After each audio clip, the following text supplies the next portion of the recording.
শুনলেন, ভুল করেও যদি আপনি শিরিক করে মারা যান, তওবা করার রাস্তা যদি আপনি না পান, তওবা করার রাস্তা থাকার পরে যদি আপনি সংশোধন না হন, তাহলে আপনি যদি মারা যান, তাহলে আপনাকে সরাসরি জাহান্নাম যাওয়া লাগবে।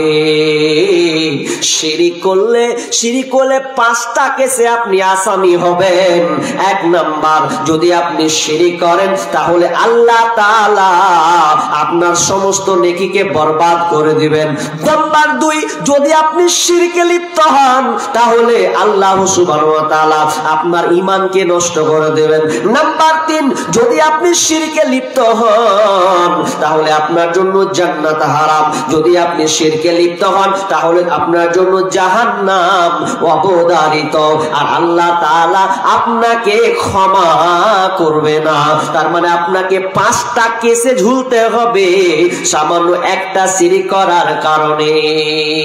আবু জার রাদিয়াল্লাহু তাআলা আনহু আল্লাহ রাসূলের সঙ্গে যাচ্ছেন, যেতে এক জায়গায় আল্লাহ রাসূল বলছেন, আবু জার তুমি এখানেই থাকো রে আবু জার, আমি গেলাম পাশে, এখানেই তুমি থাকবে। বুখারীর হাদিস। আবু জার কিছুক্ষণ পর তিনি আওয়াজ শুনতে পাচ্ছেন যেন আল্লাহ রাসূল কোন ব্যক্তির সঙ্গে যেন কথা বলছেন, কথোপকথন চলছে। এমন সময় আল্লাহ রাসূল এসে বলছেন, লোকটা যদি চুরিও করে, লোকটা যদি ব্যভিচারও করে, লোকটা যদি চুরিও করে, লোকটা যদি ব্যভিচার করে, এরপরেও সে জান্নাতে যাবে।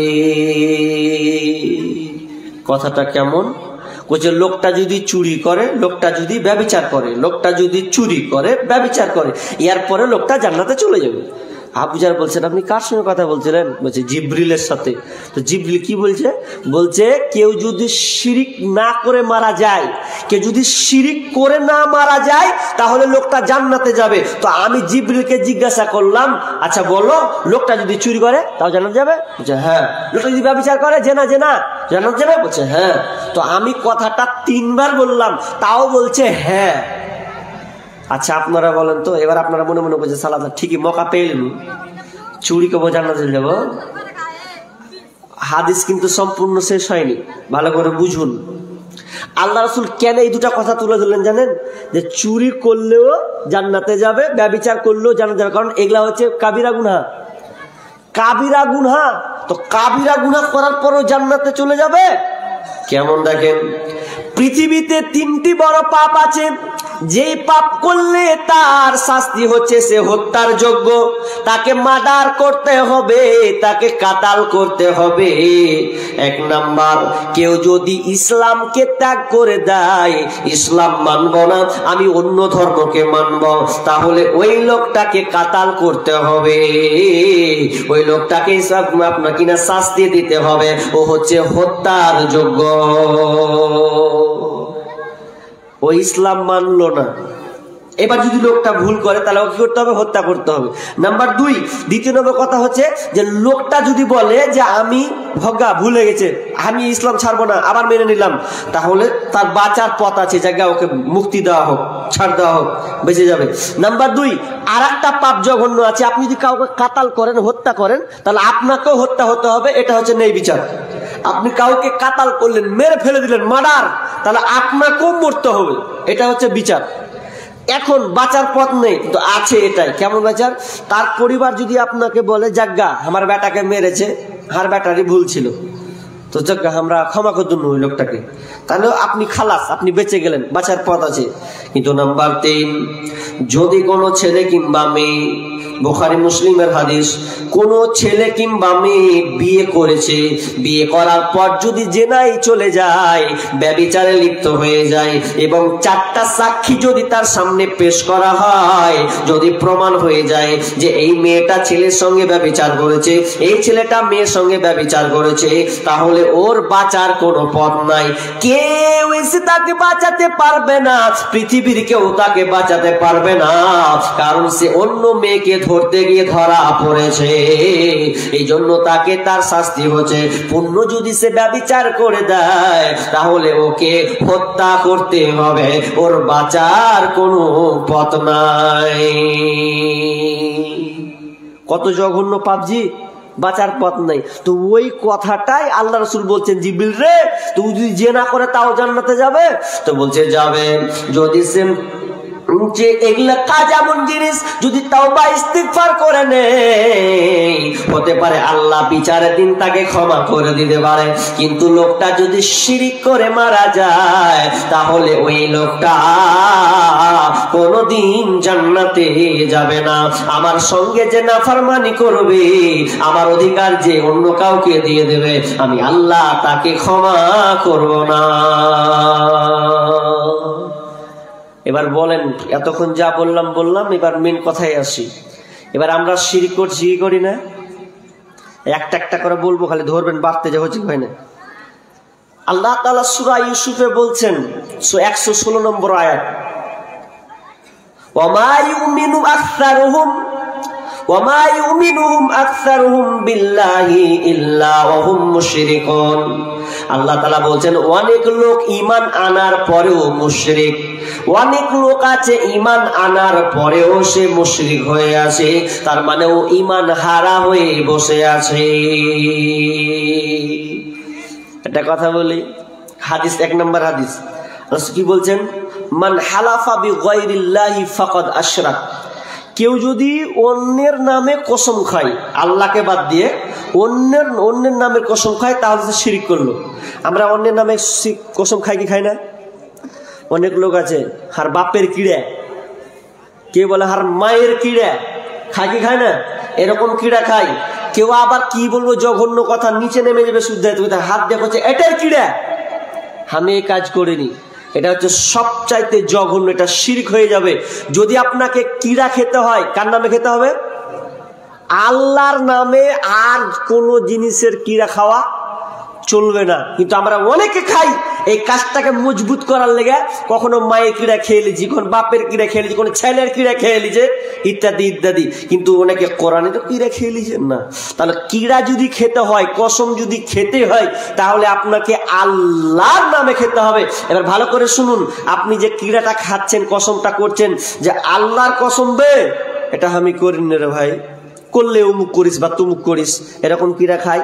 আচ্ছা, যে কিড়া খাচ্ছ ভালো করে শুনো, যদি কেউ আল্লাহর নামে কিড়া খায়, কসম খায়, আর যদি বলে, আর কাজটা যদি তার ভুল হয়, তাহলে শুনলেন তার শাস্তি কি? ভালো করে মনে রাখেন, তার শাস্তি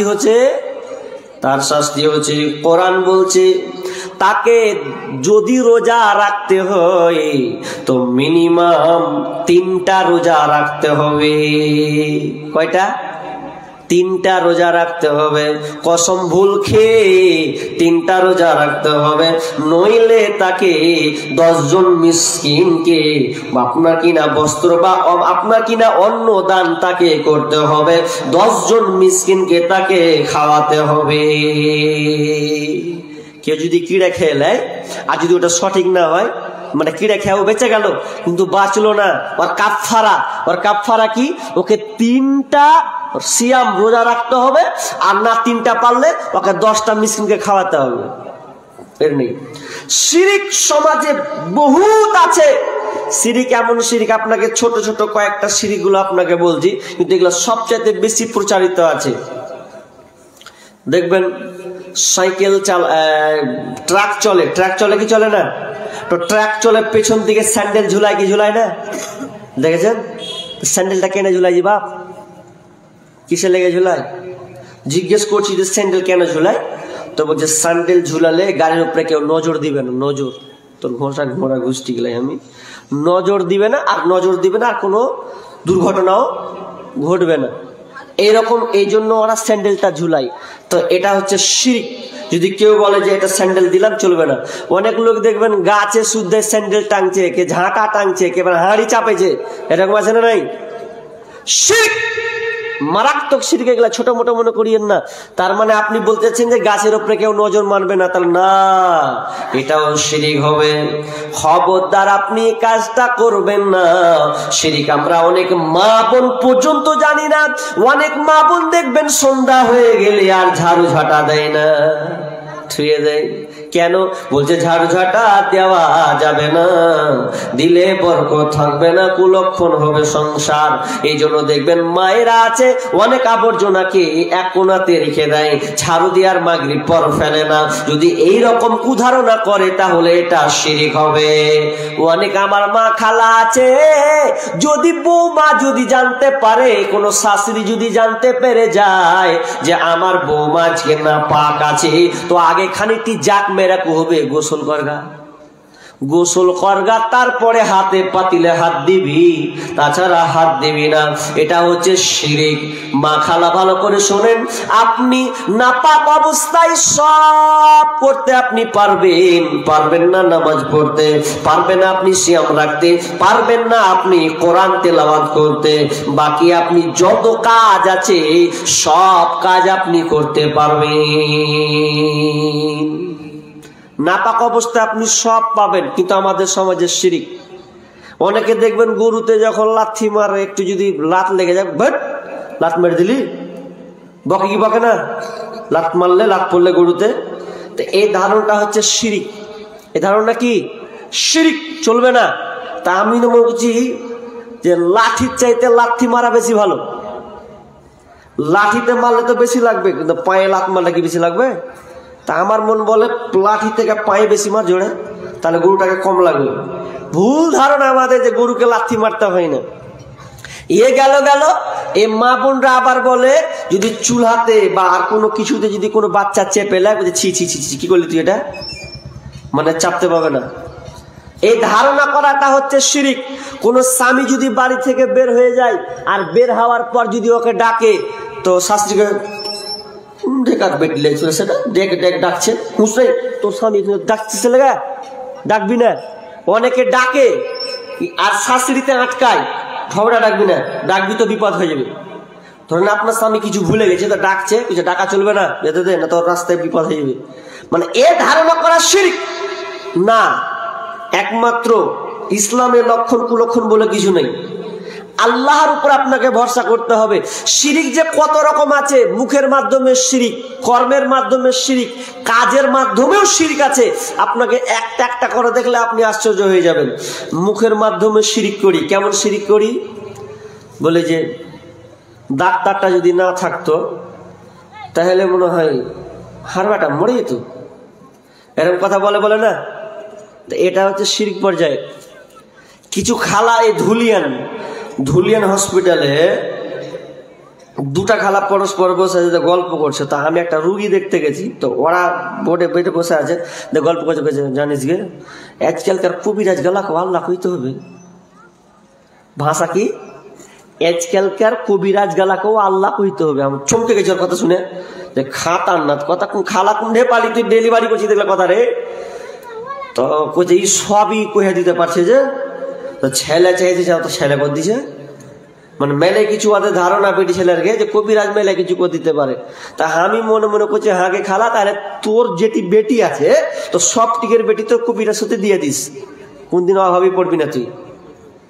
এটা কোন কথা হলো? মেয়েদের এত শিরকি কার্যকলাপ আছে, আপনি তাজ্জব হয়ে যাবেন। এই মা বোনরা যদি আর বেটিকে ছেলে পিলানো হয়, তো চলে যাবে কুণ্ঠেকার কবিরাজের কাছে, কুণ্ঠে তাবিজ বাঁধতে চলে যাবে। তাবিজ কি করবে? কি করতে পারবে? আপনার কোনো কিছুই করতে পারবে না। অনেকে তাবিজ নিতে যাচ্ছে যে সন্তান দিবে বলে। সন্তান দেওয়ার মালিক কে? জি ভাই, আল্লাহ। আল্লাহ নিজে বলছেন, ইয়াখলুকু মা ইয়াশা ইয়াহাবু লিমান ইয়াশাউ ইনাসা ওয়া ইয়াহাবু লিমান ইয়াশাউ যুকুরা আও ইউযাব্বিজুহুম যুকরানা ওয়া ইনাসা ওয়া ইয়াজআলু মান ইয়াশাউ আতীমা। আল্লাহ সুবহানাহু ওয়া তাআলা বলছেন, আমি যেটা চাই সেটাই হয়, আমার আয়াতের বাইরে কোনো কিছুই না। ইয়াহাবু লিমান ইয়াশাউ ইনাসা, আমি আল্লাহ যাকে চাই তাকে আমি কন্যা সন্তান দান করি। ওয়া ইয়াহাবু লিমান ইয়াশাউ যুকুরা, এবং আমি যাকে চাই আল্লাহ তাকে পুত্র সন্তান দান করি। আও ইউযাব্বিজুহুম যুকরানা ওয়া ইনাসা, এবং আমি যাকে চাই তাকে পুত্র কন্যা উভয় তাকে আমি আল্লাহ দান করি, ওয়ায়াজআলু মাইয়াশাউ আকিমা, এবং আমি যাকে চাই আল্লাহ তাকে আমি বন্ধা বাজা বানিয়ে দিই। পৃথিবীর কেউ সন্তান দিতে পারবে না যতক্ষণ আমার আল্লাহর ইলান না হবে। আমি আল্লাহ যতক্ষণ পর্যন্ত সন্তান কারো বাড়িতে না দিব, ওই খালা বাজা হয়ে থাকবে। অথচ বেটি ছেলে বুঝে না, চলে গেছে তাবিজ বানতে, হ্যান বানতে। আর যার কাছে তাবিজ বানতে দিচ্ছে, এক বক্তা আলোচনা করছে যে তাবিজ বানছে বা ফুক মারছে, তো ওই বাজা ওয়াল বাড়তে ছেলে পেলে বাজা হয়ে বসে আছে, আর লোকে ফুক মারছে যে তো ছেলে পেলে হবে। কত হাস্যকর বিষয় নয়? এগুলো আমরা মানত করছি, তাহলে আমাদের কথার মাধ্যমে শিরিক, কথার মাধ্যমে আরেকটা সমাজের সবচাইতে মারাত্মক শিরিক, ওটা আমরা এর কিছু মনে করি না। কেমন কথা? আপনার ছেলের নাম দেখবেন অনেকের নাম আছেন আব্দুর রহমান, নাম আছে না নাই? আছে। আব্দুর রাজ্জাক, আব্দুল সাত্তার, আব্দুর রহিম, নাম নাই? আছে। কিন্তু আমরা অনেক সময় আল্লাহকেও গালি দিয়ে দিই ডাকতে গিয়ে।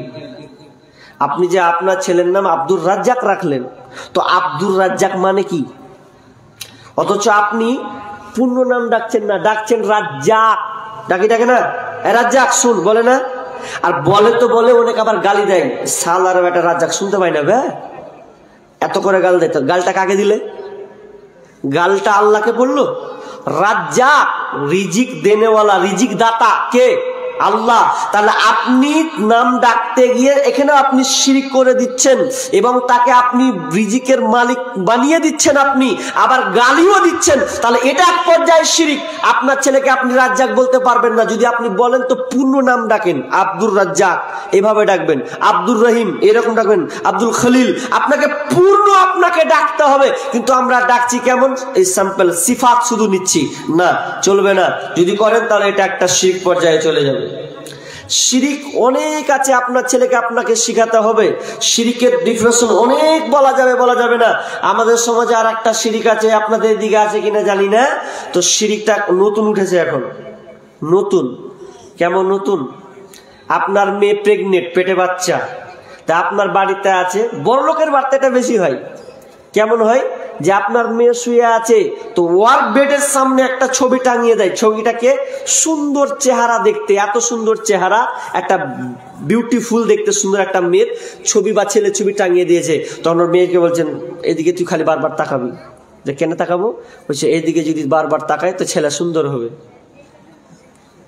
এটা একটা নতুন করেছে, মানে ওর বেডের সামনে একটা ছবি টাঙিয়ে দেবে তো ভালো ছেলে হবে।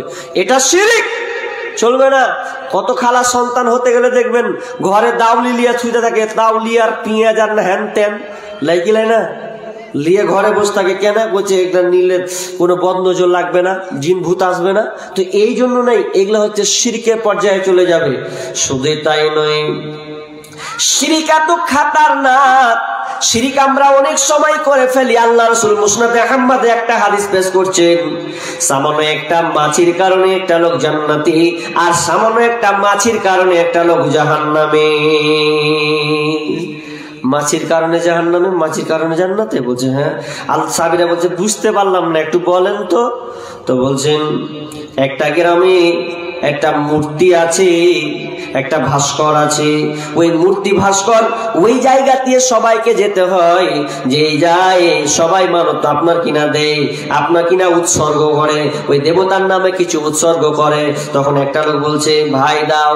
ও বলছে আমার কাছে কিছু নেই, কি দিব? তোমাদের দেবতাকে আমি কি দেব, কি দিয়ে উৎসর্গ করব? তো বলছে কিছু যদি না থাকে অন্তত মাছি মেরে দাও। ও বলছে মাছি ব্যাপার নয়, বাবা ভবা করে ঘুরছে, পাটাম করে মেরে দিলে একটা লাভ তোমার দেবতাকে দেবো। তো বলছে যে মাছিটাকে দিল দেবতাকে, ভাস্করটাকে আপনাকে দিল, মূর্তিকে দিল, উৎসর্গ করলো, সামান্য মাছি দিল, আল্লাহ বলছেন ওই লোকটা জাহান্নামে, ওই লোকটা জাহান্নামে চলে গেল। আর একটা লোক যখন যাচ্ছে একটা রাস্তা দিয়ে, তো যেতে যেতে যেতে যেতে ওকে বলছে আমাদের মূর্তিকে কিছু দাও, কিছু দাও, তারপরে কেটে পড়ো। বলছে আমি কিছুই দিব না, কিছু নাই। বলছে মাছি মারা? বলছে মাছিও মারবো না, আমি কিছুই দিতে পারি না, আপনাদের মূর্তিকে কেন আমি দিতে যাব, কেন সাহায্য করতে যাব, কেন উৎসর্গ করতে যাব। কথা কাটাকাটি হতে হতে এক পর্যায়ে তারা লোকটাকে মেরে ফেলে দিল। বিষ্ণু বলছেন ওই লোকটা জান্নাতে চলে গেল। সামান্য একটু। এবার আপনি পরিবেশে বাস করছেন, তো পরিবেশে বাস করতে করতে বলেন তো, বন্ধু বান্ধব আছে, হিন্দু হতে পারে, মেলেই কেউ হতে পারে, যে আপনি আমার কেউ চাঁদা চাইতে এলো যে 10 টাকা দেন, হ্যাঁ আর দেবো টাকা, হ্যাঁ নেই রে খেপা নেই, দাও 10 টাকা দাও, আপনি দিয়ে দিলেন। আপনার 60 বছরে যত জিন্দেগি, যত আমল সব শেষ, বরবাদ। আপনি খুশি করলেন, দেবতাকে আপনি দিয়ে দিলেন। রাস্তাতে অনেক ধরে কি ধরে না, রাস্তাতে ধরে 5-10 টাকা যা দিবে দাও, আর আপনি বলছেন চন্দন দাস তুমি নাকি, হ্যাঁ লাও 10 টাকা দিয়ে দিলেন। তাহলে আপনার যত নেকি আছে সব বরবাদ।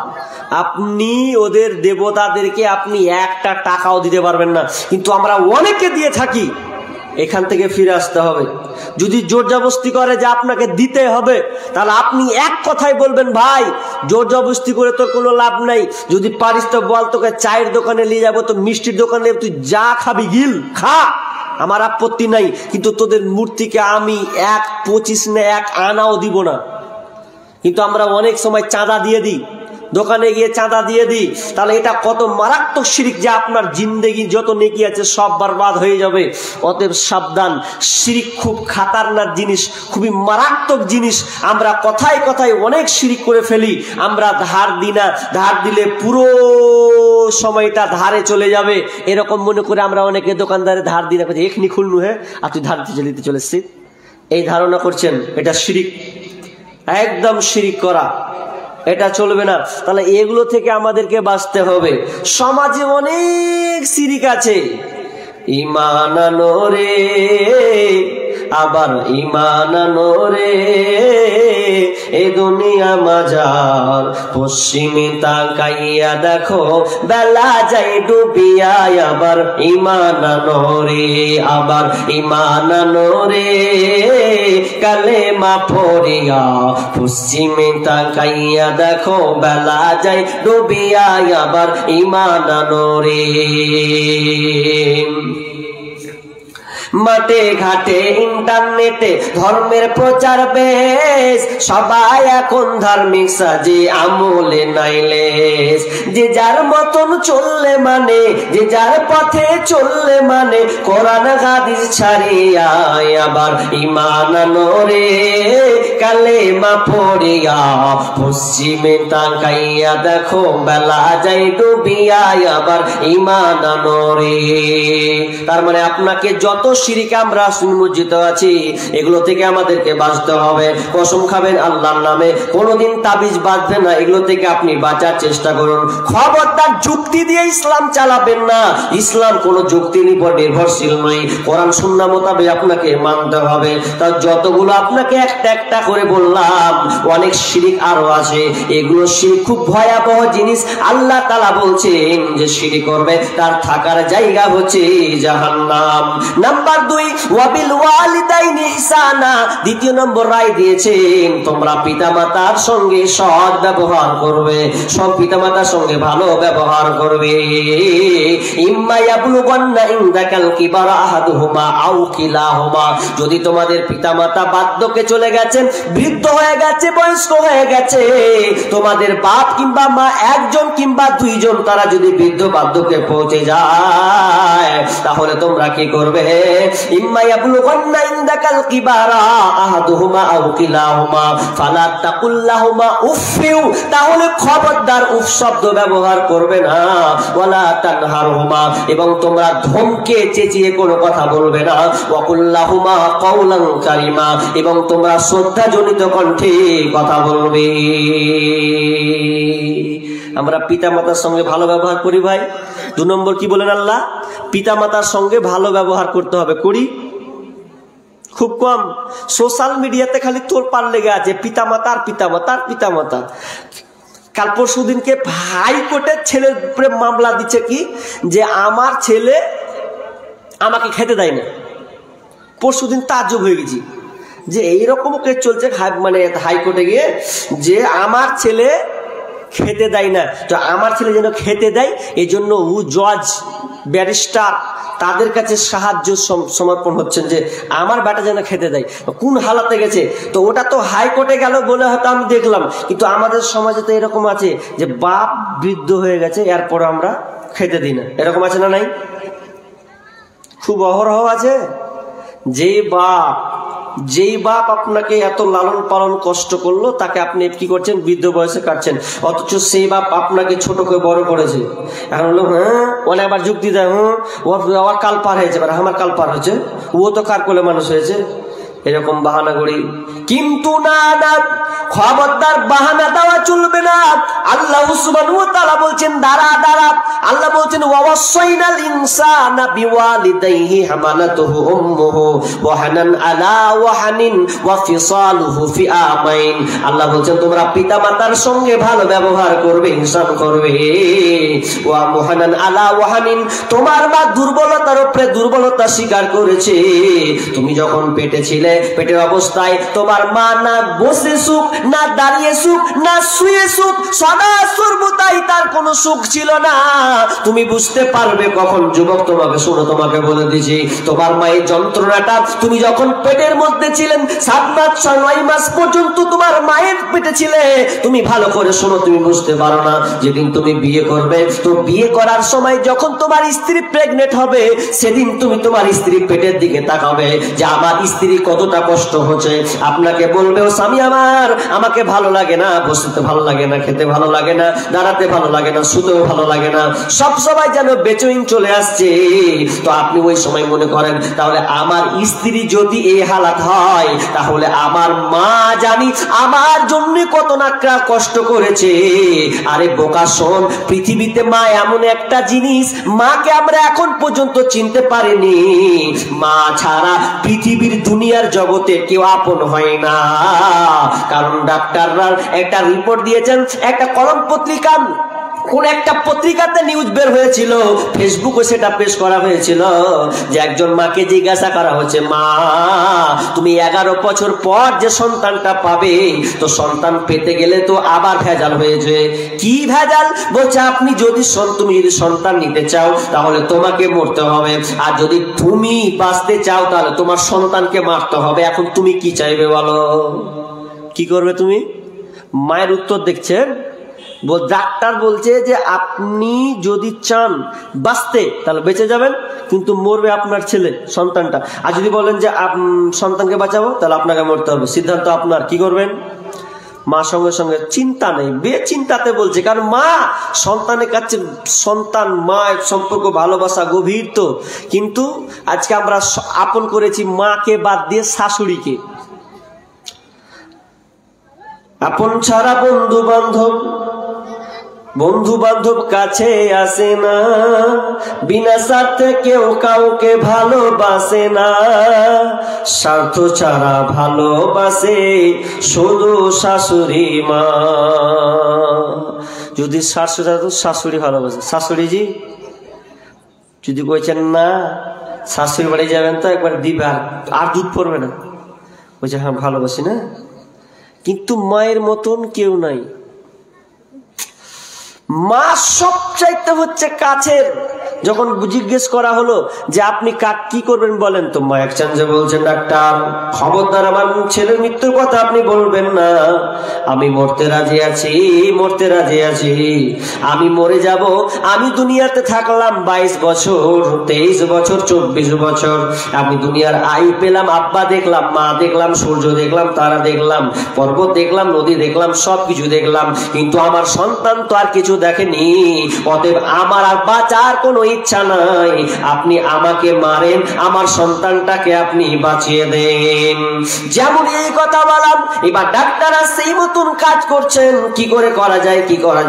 এমন সময় যখন বাচ্চাটা ভূমিষ্ঠ হচ্ছে, তো ভূমিষ্ঠ হওয়ার পর সন্তানটাকে মা যখনই দেখেছে, আর 1-2 মিনিট হতে না হতে মা আস্তে আস্তে আস্তে আস্তে তার চোখ বন্ধ হয়ে গেল, নিঃশ্বাসটা বন্ধ হয়ে গেল, পৃথিবী ছেড়ে চলে গেল। সেদিনকে সমস্ত ডাক্তার পর্যন্ত কান্না করেছিল যারা এই কাজে নিয়োজিত ছিল। কারণ ব্যথাটা কতটা, বৈজ্ঞানিকরা বলছেন একটা সন্তান প্রসব দিতে গিয়ে একজন মানুষ মাত্র 45 ইউনিট ব্যথা অনুভব করে, 45 থেকে 47 ব্যথা ইউনিট অনুভব করে। কিন্তু সন্তান প্রসব দিতে গিয়ে একজন মাকে আর 47 নয়, ওই মাকে 57 থেকে 58 ইউনিট ব্যথা অনুভব করতে হয়। আর 58 ইউনিট ব্যথার সমাধান বৈজ্ঞানিকরা দিচ্ছেন। মানুষের শরীরে 206 খানা হাড় আছে, ওই 206 খানা হাড়কে যদি একত্রিত করা হয়, তাহলে মুচড়ে ভেঙে দেওয়া হয়, যতটা কষ্ট না হবে একটা সন্তান প্রসব দিতে গিয়ে সবচাইতে বেশি কষ্ট হয়।